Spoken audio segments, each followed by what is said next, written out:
At my lowest moment, grieving and alone, Emily and Jason said the cruelest words. "Dad, sign it all over. The estate, the accounts, everything." That fortune was worth over $15 million, but in Linda's old cedar chest, I uncovered a hidden will and a letter. And the truth inside wasn't comfort, it was fire. A fire that would reduce their empire of lies to dust. Before we continue, please subscribe to the channel and tell us where you're listening from in the comments. I sat in that old recliner, the one with the torn leather armrest, and my mind wandered back through 40 years of sacrifice. My hands had been calloused from decades in the steel mill. I can still remember the smell of grease, the heat that burned through my clothes, and the aching bones when I dragged myself home.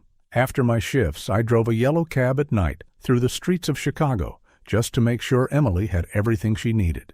I gave up my dream of college, gave up every Saturday with friends, and gave up the guitar lessons I once thought might save my soul. Every dollar went to her. I remember signing the checks for her tuition, $80,000 in total, and feeling proud even as my bank account fell to near zero. I bought her first car when she turned 16, a used sedan that still cost me $12,000. I worked overtime for months to make the payments, and I paid for her wedding, $35,000 for a day that was supposed to make her feel like a princess. I ate beans and rice for weeks to cover the bills. And now, she looked at me like I was nothing but a burden. The betrayal cut deeper than any wound my body ever carried.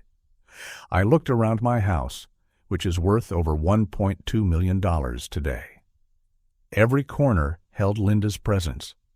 This was where she died, her hand in mine, whispering my name as the machines in the hospital gave their last beeps. This was the place where Emily took her first steps on that old carpet. I remember painting the nursery with bright yellow walls and Linda laughing when I spilled paint on myself. Now those same walls felt cold, stripped of warmth, threatened by greed. Jason, my son-in-law, wanted this house for himself, and Emily was letting him push her into it. I could almost hear their voices echoing in the kitchen, talking about how much money they'd get if they sold it. They didn't see this as a home. To them, it was just an asset, a prize to be taken. To me, it was the legacy of my marriage, the vessel of memories that can't be priced in dollars. Standing in the living room, I saw the family photo above the fireplace. Once it was joy, now it was a cruel reminder that my own daughter was ready to destroy everything Linda and I built together. One evening, while dusting Linda's cedar chest, I noticed a false bottom. My heart raced as I pried it open. Inside was a small wooden box, old and heavy. My fingers trembled as I lifted the lid. Inside, neatly folded, were legal papers, investment documents, stock certificates, deeds to properties I never even knew we owned. The value, by my quick count, was over $15 million. There was also a sealed letter in Linda's handwriting. My chest tightened as I opened it. She had known this day might come. Her words spilled across the page. "Mark, if you're reading this, it means I'm gone. I saved these assets quietly, so you would never be left without power. Emily must earn her share through love and respect. If she chooses greed, you must stand strong. This truth is your weapon." I dropped the letter onto my lap, tears streaming down my face. The weight of the secret was crushing. It wasn't just money. It was Linda's last act, her final shield for me. But it was also painful. She had carried this secret for years, protecting me, protecting us, and never told me. I sat there for hours, staring at the box. My grief mixed with anger. Emily's betrayal burned inside me, but now there was something else. A double pain. Not only had my daughter turned against me, but my wife had lived with this burden in silence, preparing for the day when greed would come knocking. The sorrow was overwhelming. But slowly, through the haze of tears, came clarity. Linda's words were not just a warning. They were a call to arms. She had trusted me to use this truth to defend what we built. I whispered to her picture on the mantel, "Linda, I won't let them trample on us. I won't." My voice shook, but my resolve hardened. I picked up my phone and stared at the message from Emily. "Dad, please be reasonable. Jason already found a place for you at a nice assisted living center. It'll be easier for everyone." I hovered over the keyboard, tempted to reply. For years I had answered every plea, every demand, always putting her comfort before mine. Not this time. I hit delete, erased the message without replying, and then shut the phone off. That simple act felt like a turning point. For the first time in decades, I wasn't bowing to anyone's will. I felt a surge of control I hadn't known in years. The documents on the table, Linda's letter beside them, were my shield now. The silence of the house was no longer crushing. It was filled with the promise of action. I whispered again, this time with strength, "Linda, this is where it changes. This is where I fight back." The next morning I walked into the living room where the sunlight poured through the curtains. The old clock on the wall ticked louder than usual, like it was counting down to something inevitable. The recliner that once comforted me now felt too empty, too cold. Every sound, even the creak of the floorboards, reminded me of absence. This was no longer the home of laughter, but the stage of betrayal. Still, I sat there, clutching the letter. The cedar scent of Linda's chest lingered in the air. It was as though she were present, urging me forward. "Fight, Mark, fight!" I looked around, at the photos, at the walls Linda decorated, at the garden she loved outside the window, and I knew this was not just about money. This was about dignity, about legacy, about respect. And I promised myself in that quiet, sacred moment that I would honor her gift. I would not surrender, not to Jason, not even to Emily. They thought they could declare me unfit. They thought they could strip me of everything. But what Linda left behind was more powerful than their lies. And as the clock ticked on, I felt a fire rising in me. A fire that would soon burn through every falsehood and every betrayal. If you're still watching and find this story interesting, please comment 1 below to let me know you're here with me. I woke up the next morning with a different fire in my chest. For weeks I had felt broken, tossed aside like an old chair that no one wanted anymore. But after finding Linda's letter and the wooden box with her secret, something shifted. I wasn't just a man grieving his wife and being shoved toward the shadows by his own daughter. I was a husband with one last duty, a father with one last stand. And I was done being silent.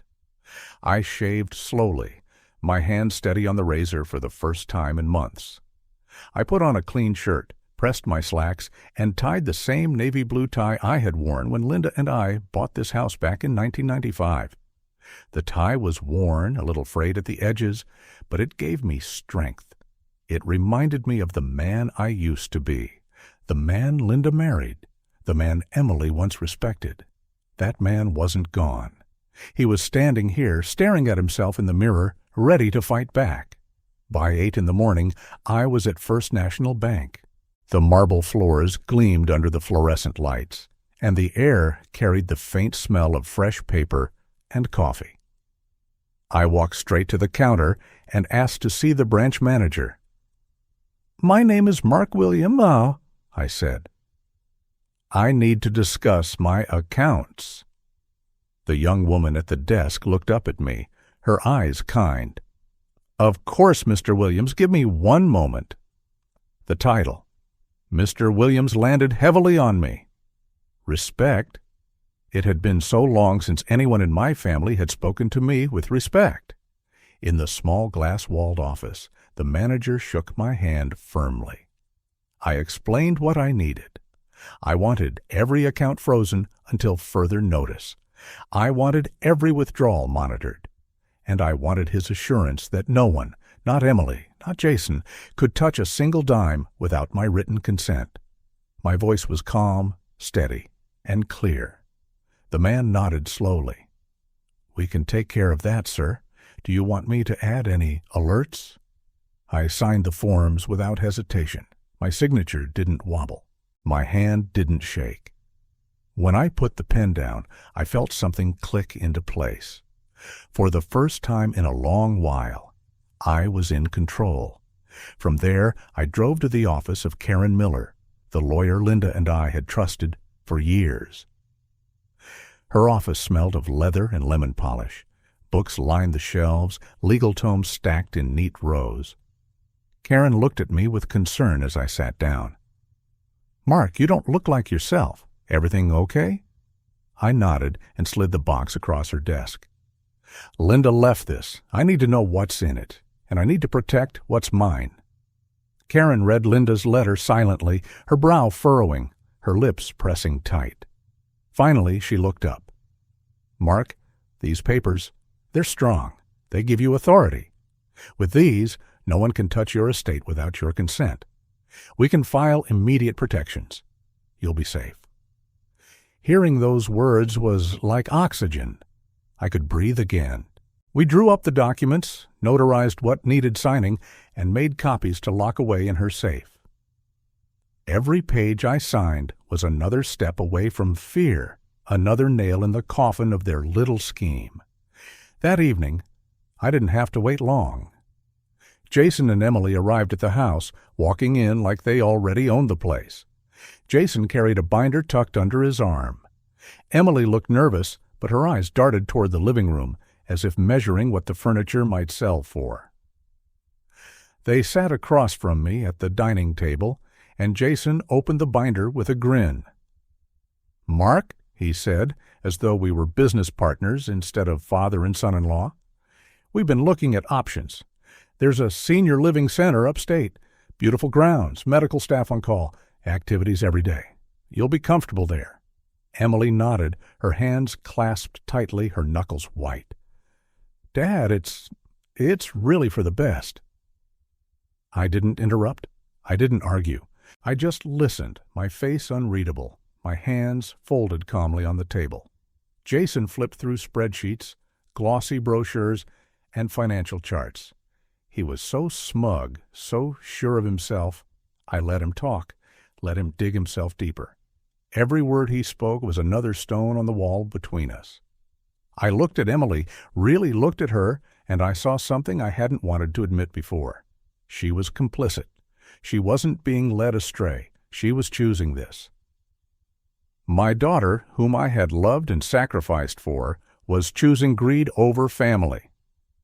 Finally, Jason slid a piece of paper toward me. "It's just a temporary guardianship," he said casually. "Nothing binding. Just so we can handle things while you get settled." The audacity of it nearly made me laugh. My eyes narrowed. I leaned forward slowly, picked up the pen, and looked him square in the face. "You think I'm so far gone, so confused? You think your own father-in-law can't see through this?" Jason's smirk faltered. Emily swallowed hard. I set the pen back down untouched. "Not today," I whispered. Their silence was deafening. Later that week, the tension escalated. Jason hired an appraiser to walk through my home. The man moved through each room with a critical eye, muttering about wear and tear, about market fluctuations, about how the house wasn't as valuable as it looked. He spoke in dollars, not memories. I stood by the fireplace, my arms crossed, my jaw clenched. To him, this was just a building. To me, it was the place where Linda had rocked Emily to sleep, the place where we celebrated birthdays and anniversaries. But I stayed quiet. I knew something Jason didn't. As the appraiser scribbled notes, my phone buzzed.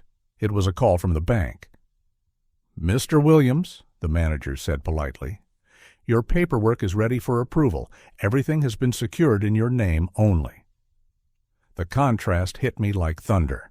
Here was a stranger tearing down my walls with numbers, and here was another stranger treating me with dignity and respect. I nodded to myself. Respect. That was worth more than any appraisal. The next day, Karen called me back into her office. She looked serious. "Mark, I did some digging," she said, sliding a folder across the desk. Inside were documents, statements, and records. Jason wasn't just greedy, he was drowning. $250,000 in credit card debt, gambling markers at casinos, a trail of reckless spending that could ruin him if exposed. Karen's voice was calm but firm. "If this comes to light, his credibility is gone. He won't be able to push any legal claim against you without being shredded in court." I felt a strange mix of anger and relief. My so-called son-in-law had been pretending to be the successful provider, but in truth, he was a desperate man propped up by lies. Linda's letter had armed me, but this was the bullet in the chamber, my ace. That night, as I sat in the quiet of the living room, I thought about everything: the betrayal, the greed, the lies, and I thought about justice. The word pulsed in my head like a drumbeat. Justice. They thought I was too weak. They thought I was too broken. But they had underestimated me. They had forgotten I was the man who worked 16-hour days, the man who built this life with sweat and blood. I whispered to Linda's photo on the mantel. "They think I've lost. But the game is just beginning." The next morning I met with Karen again, and we signed the final papers. My estate was locked tight. Every account is protected. Every asset secured. I slipped the documents into a leather folder and held it close. It felt heavier than its weight, like armor, like a shield forged out of love and sacrifice. As I walked out of her office, the autumn wind hit my face. It was cool, crisp, alive. For the first time in months, I felt alive, too. I knew the storm was coming. Jason and Emily would be back. They would push harder. They would scheme more. But I was ready. I had my wife's gift. I had my lawyer's guidance. And now I had Jason's dirty secret tucked away like a blade behind my back. They thought the board was set. They thought I was the pawn. But they had no idea I was about to flip the whole game. So I sat in my recliner that evening, the leather folder beside me, and I whispered one last promise to myself. They're about to learn the hard way. This isn't over. This is where it really begins. If you believe that justice always wins, type one word in the comments: justice. If you're still watching and find this story interesting, please comment 2 below to let me know you're here with me. I set the dining table myself, slowly, carefully, like a man preparing a battlefield he used to call home. The evening light fell across the oak surface, warm and orange, throwing long bars across Linda's old china. I polished the water glasses, aligned the cutlery, and took the framed photo of Linda from the mantel, facing it toward the chair where I would sit.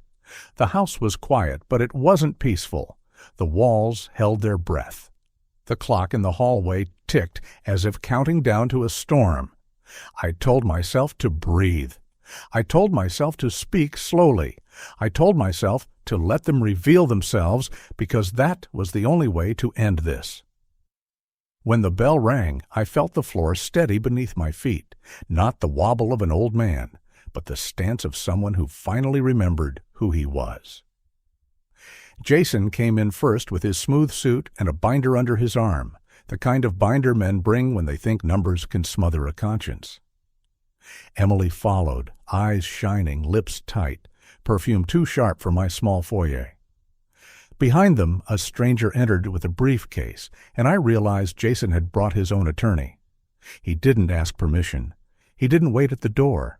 He stepped across the threshold like he owned the doormat and the hardwood and the air I was trying to breathe. I didn't flinch. I didn't offer my hand. I nodded, then led them to the dining room. My lawyer, Karen Miller, was already there, back straight, files stacked, expression flat the way good lawyers carry their calm like armor. Beside Karen, my neighbor, Mrs. Howard, sat with her cardigan folded neatly over her lap, And on the far chair, my old friend Frank stared at Jason with the patience of a man who had seen too many bluffs at too many tables. No one touched the water. No one commented on the meatloaf still warm in the kitchen. Jason set the binder on the table and smiled like a salesman preparing to save a failing deal.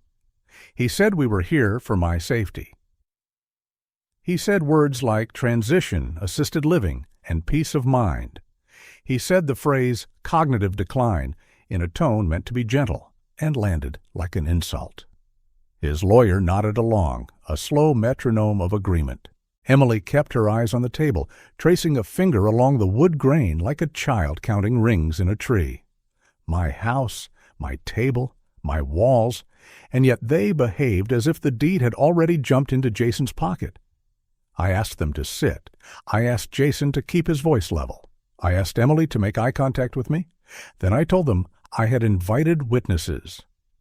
I said I wanted everything spoken tonight to be heard by people who knew me, who had seen me on good days and bad days, who remembered the way my mind worked when life still tasted sweet. Mrs. Howard folded her hands and cleared her throat. She said she'd seen me every morning watering Linda's violets with the same measure I had used for years. She said I remembered birthdays, remembered trash day, remembered her grocery list when she forgot it. She said I kept to routines that made sense, and that when the snow came last winter, I shoveled her walkway and salted the slope, and I didn't miss a single step. Frank said he had played cards with me on Fridays, and when the dealer made a mistake, I noticed first. He said my memory was sharp, sharper than his, and he had no problem saying that with pride. Karen said she had met with me 3 times in the last week, and in every meeting I asked coherent questions, clarified each clause, and signed only after discussing the consequences line by line. She said that before tonight we filed protective orders, we froze accounts, we placed my estate under a structure that required my signature, and my signature alone. The words landed like a soft gavel. Not a verdict, but a declaration that the ground had shifted. Jason laughed. He said I was being manipulated. He said older men cling to their pride, and lawyers feed on that. He said respect didn't matter, money did. He opened his binder.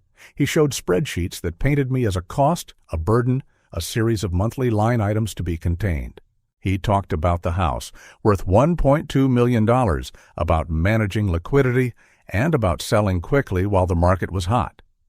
He mentioned a facility with lakes, shuffleboard, and music nights I never asked to attend. I watched his mouth-shaped sentences as if they were favors. I watched Emily nod at the terrible logic of it. I watched the lawyer flip to a page labeled Guardianship with a blue tab. I kept my voice soft because the softer I spoke, the more the room had to lean forward to hear me. I asked Jason to hold his thought. I asked him to remind me of the story he told our family last month, the story about me leaving the gas on, the story he repeated in whispers until it sounded like a memory instead of a lie.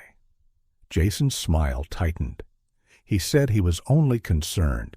He said he caught it just in time, and he said mistakes happen. I turned to Mrs. Howard. She said she was in my kitchen that same afternoon, that she watched me cook, that she watched me check the burner twice, off and then off again, the way Linda taught me. Frank nodded and said he smelled nothing on the porch that day but the neighbor's barbecue. Karen, precise as a clock, slid a printout across the table showing my home's gas safety inspection from the following morning. 0 leaks, 0 malfunctions, 0 evidence of anything but caution. Jason shrugged. He said it was a misunderstanding. His lawyer said we were misremembering. Emily whispered that she just wanted me to be safe. I let the lie lie there, and I let it rot in the air. I opened my own folder. I passed around copies of Linda's letter with certain lines covered so that only the parts that mattered tonight showed through. I kept the final paragraph for later, the paragraph that changed everything. I showed the notarized deed to the apartment building where Emily and Jason lived, a deed in my name. I showed brokerage statements, investment certificates, and property records. $15 million in total assets. I reminded them I had already filed to secure each piece. Jason blinked. His lawyer took the documents with a careful hand that said he had expected thin paper and received steel. Emily stared at me, her mouth just slightly open, as if she could feel a draft through a window that had been closed for years. Jason said numbers didn't make me fit to manage them.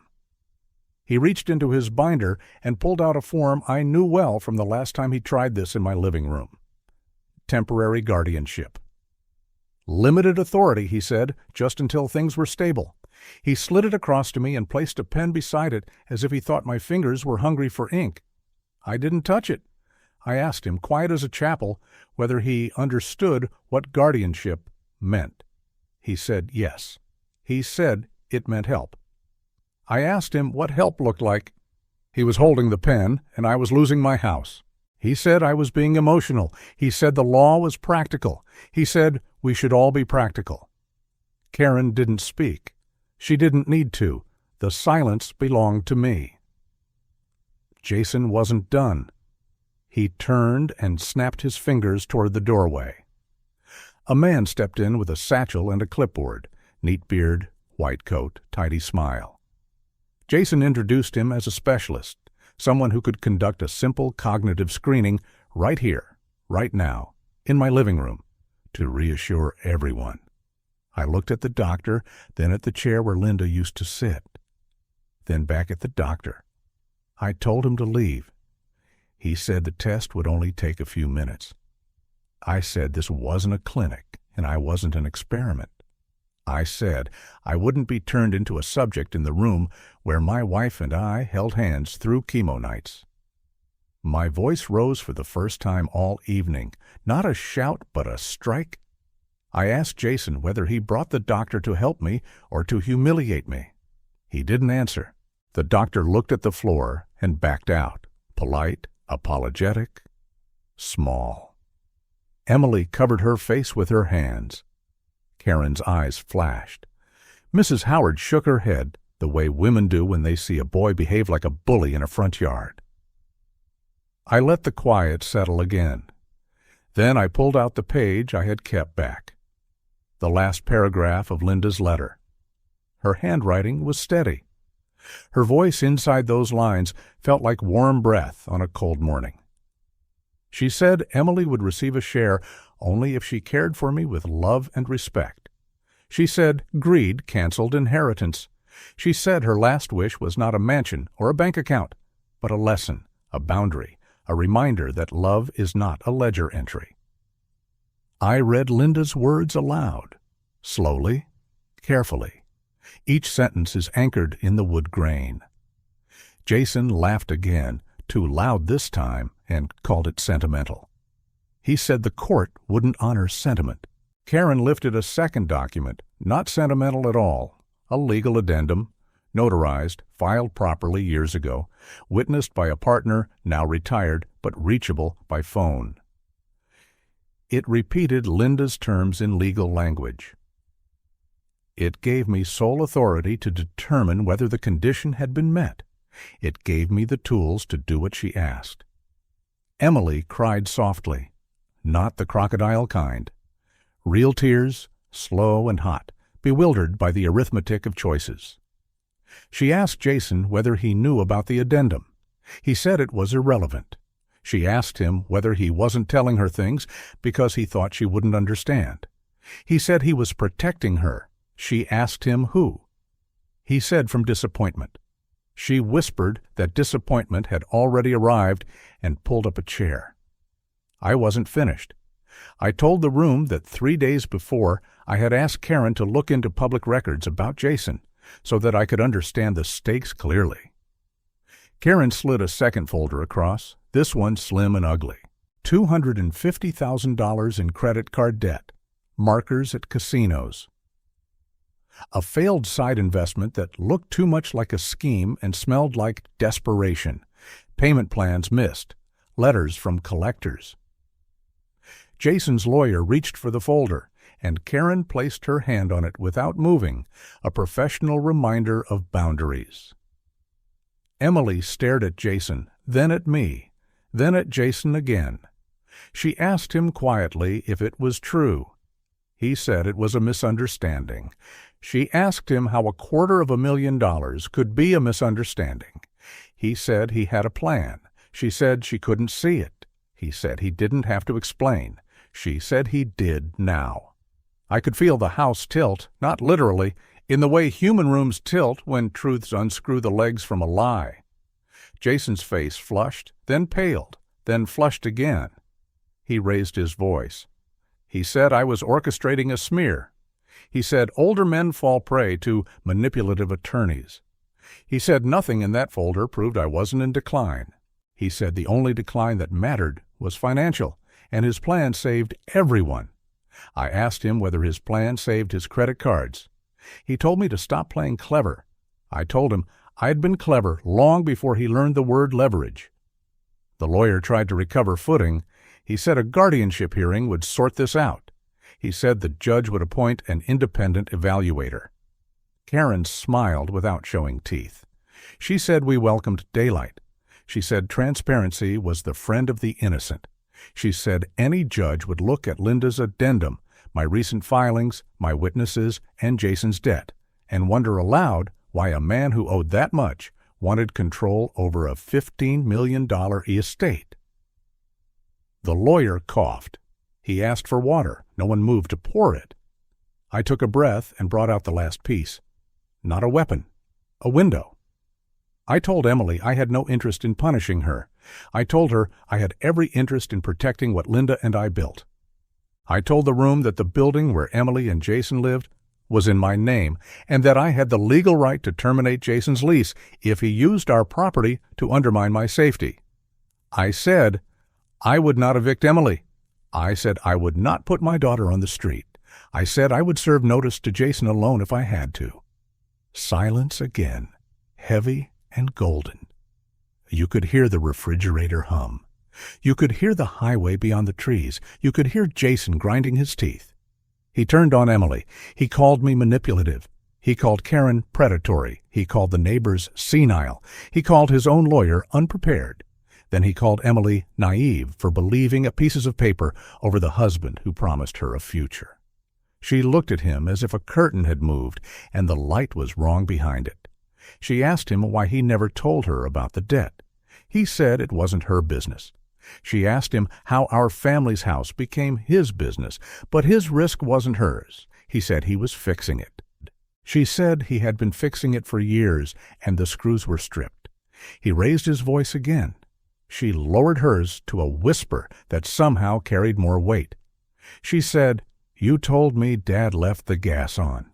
He didn't. Jason stood abruptly. The chair legs scraped. He paced. He pointed at me, then at Karen, then at the window. He said he would take this to court. He said he would prove I was unfit. He said he would find a doctor who would sign anything. Karen's gaze didn't blink. She said forging medical evaluations was a crime. She said threatening it in front of witnesses was a choice he might regret. Mrs. Howard shifted in her seat and patted my hand.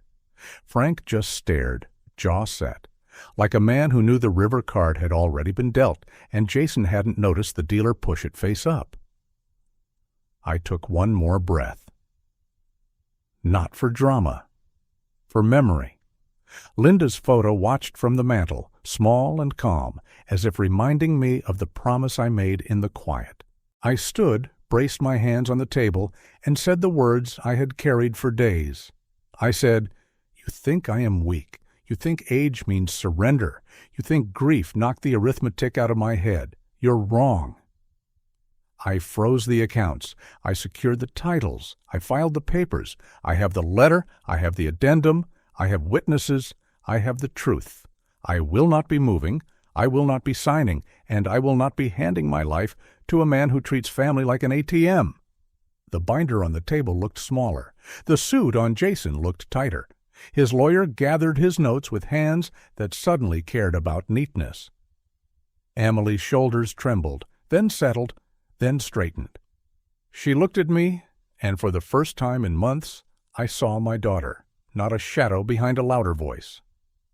She asked me if the clause in Linda's addendum meant she would never inherit. I told her the clause meant love first, money second. I told her the clause meant she had a path, and that path was simple, and that path was hard. Respect is a path. Boundaries are a path. Apologies are a bridge when a path is broken. She cried again, and this time she let her head hang and her hands rest open, not clenched, not hard. Karen concluded.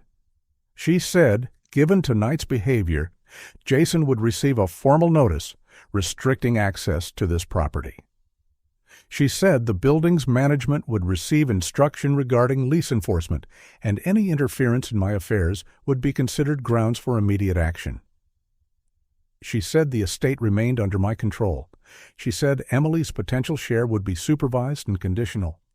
She said the matter was not a negotiation, but a statement of fact. Jason muttered that he would appeal a decision that hadn't even been made. Karen said he was free to waste his time. The law would not waste mine. When they left, they didn't slam doors. That would have been honest. They closed them carefully, like thieves easing out of a room where the floor had started to sing. Emily lingered on the porch, then stepped back inside and asked if she could sit for a minute. She didn't speak. I didn't either. The quiet was not empty. It was clean. She touched the framed photo of Linda and whispered a sorry so soft I felt it more than heard it. I told her I had loved her every minute of her life. I told her love did not excuse what she had done. I told her love would not keep me from protecting what Linda asked me to protect. She nodded. She said she understood. She said she didn't know how to fix it yet. I said, beginnings rarely look like solutions. They look like standing still and refusing to move in the wrong direction one more inch. I walked her to the door. I watched her cross the lawn like a woman walking out of a fog. Jason waited by the car, face set to stone. He spoke to her in a low hiss I couldn't make out. She shook her head. He jabbed a finger toward the house. She didn't turn to look back. He got in the car, slammed the door, and shouted something I didn't need to hear to recognize. Threats. Promises. Men like Jason talk in circles when the line breaks. He burned rubber down the street, and the tires screamed at a sky that did not answer. I went back inside, sat at the table, and looked at the empty glasses. The water had warmed. The meatloaf had cooled. The clock ticked differently. Not a countdown, a cadence. I stood up and took Linda's photo in both hands. I told her out loud that I did what she asked. I told her that love had to be paired with spine.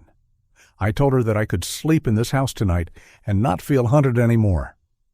I told her we weren't finished. We were simply through the door that led to the end. In the days that followed, papers were filed, notices delivered, locks checked, accounts confirmed. I spoke to the building manager where Emily lived, and he listened carefully, respectfully, and said he would follow the letter of the lease. I sent a letter to Jason through Karen's office stating that his access to my property was revoked. It was brief, precise, cool as a river stone. He responded through his lawyer with noises about hearings, rights, and corrections. We responded with Linda's addendum, with my filings, and with the debt folder that made his argument sound like a child's explanation for a broken vase. I know what people expect after a night like that. Fireworks, triumph, trumpets. Life is quieter than that. Justice often walks on soft shoes. You feel it in the shoulders, not in the streets. I slept. I ate toast. I watered the violets. I looked out at the maple tree Linda planted when Emily was born and realized the leaves had started to turn. Red at the edges, then copper, then the deep wine color that always made Linda say fall was the most honest season because it tells you plainly that endings can be beautiful. I stood in that truth and let it warm me. Feeling overlooked, like you have no voice in your own home, is hard, isn't it? If you believe everyone deserves respect, comment the keyword, respect. Now let's see what they do to change that. If you're still watching and find this story interesting, Please comment 3 below to let me know you're here with me. I remember the silence that followed Jason's outburst in my home. That night was the storm, and Chapter 4 was the thunder. Chapter 5 became the morning after. The air was clearer, but there were branches on the ground. The truth had been spoken, and truth doesn't ask permission to rearrange a family. Jason walked out of my house that night, swearing vengeance. But within a week, vengeance had turned on him. His debts weren't just whispers anymore. Word spread fast, and companies don't like scandals. His own firm, the one he bragged about endlessly, dismissed him when they uncovered the mess of gambling slips and credit statements. Suddenly, the man who came into my home with a lawyer at his side was standing alone, his reputation bleeding out in public. Emily, confused and ashamed, called me 3 times in those first few days. Each time, her voice broke. She asked me to forgive, to forget, to let her back in. I listened, but my heart did not open. Forgiveness, I realized, was not about granting her re-entry into my life.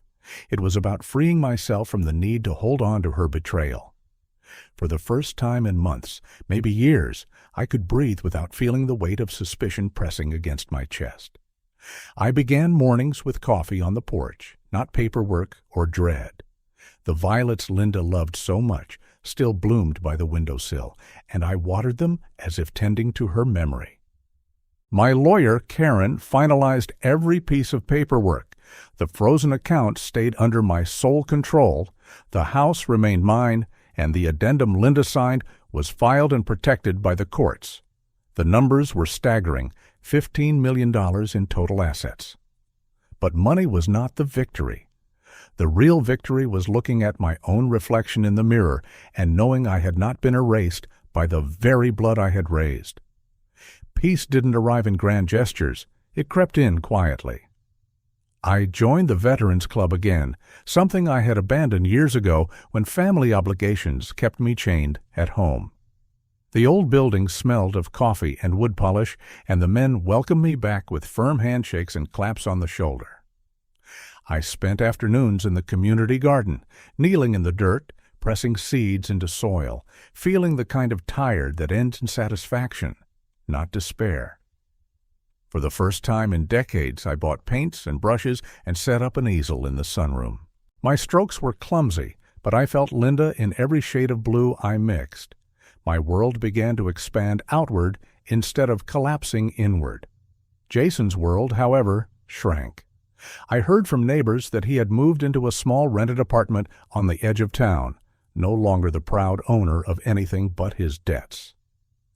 The man who once strutted now ducked his head in grocery aisles. Old friends turned away, creditors didn't. Emily stayed with him at first, but even she began to crack. One evening, a letter arrived in my mailbox, her handwriting unmistakable. She apologized. She said she never meant for it to go so far, that she was blinded by promises and by fear of losing what she thought was security. She begged for another chance. I held that letter in my hands, read it 3 times, and placed it back in the envelope. I did not reply. My forgiveness wasn't a gift to hand out. It was a decision to live without bitterness. I whispered to Linda's photograph on the mantel, "I don't need their words. I have my peace." The settlement of my affairs gave me more than peace. It gave me purpose. With Karen's guidance, I established the Linda Foundation, named after the woman who had stood by me in every battle. The foundation's mission was clear: to support elderly men and women abandoned or manipulated by their families. I donated $1 million to build a community center.